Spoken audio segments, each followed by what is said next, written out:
அம்மா இன்னைக்கு என்ன சமையல்னு பார்க்கலாமா? பார்க்கலாம் வாப்பா.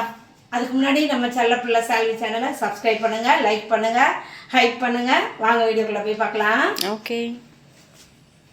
அம்மா வந்து சோறு வடிச்சிட்டேன் சுட சுட. இப்போ சோறு போட்டுக்கிடலாம். நம்ம வாங்கணும் இல்லையா சங்கரா மீன், கிழங்கா மீன். இப்போ சங்கரா மீன் இன்றைக்கி அம்மா செஞ்சுருக்கிறேன். குழம்பு ஊற்றிக்கிடலாம். குட்டி குட்டியாக இருக்குதுல்ல மீன். மாங்காய் போட்டு தான் வச்சுருக்கேன் மீன் குழம்ப.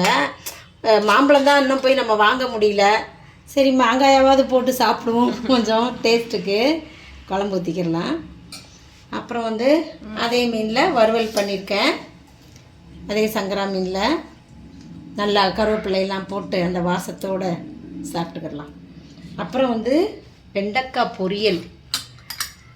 வெண்டைக்காய் வாங்கி வச்சுருந்தோம்ல காய், காய்க்கு ஒரு பொரியல் பண்ணிடலாம். இந்த காய் கொத்தவரங்காய் பண்ணி சாப்பிட்டாச்சு, வீடியோ எடுக்கல அதெல்லாம். ஆமாம். அப்புறம் வெண்டைக்காய் இருந்துச்சு, அதுதான் வீடியோவில் போய் இன்றைக்கி குழம்பு வச்சதுனால அதையும் சேர்த்து செஞ்சுட்டேன்.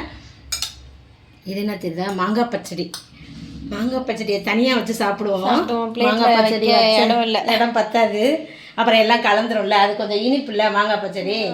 அப்படி தனியாக சாப்பிட்டுக்கிட்டா பிளேட்டில் வச்சுட்டு நக்கி சாப்பிட்டுக்கிறோம். அப்படியே ருசியாக சூப்பராக இருக்கும். இன்றைக்கி மீன் குழம்பு வாய் ஊறுது. வேகமாக சாப்பிட்ருவோம் சீக்கிரமா அப்படின்ட்டு போட்டாச்சு. சமைச்சிட்டேன். அனல் தாங்க முடியல, இங்கே நின்று சமைக்கவே முடியல என்னால்.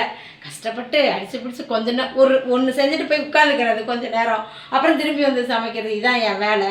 அப்படி தான் இப்போ இந்த சமையல்லாம் சமைச்சு முடித்தேன்.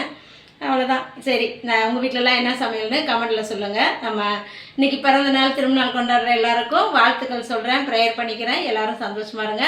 அப்புறம் நாளைக்கு என்ன சமையல் நம்ம அடுத்த வீடியோவில் பார்க்கலாம். பாய்.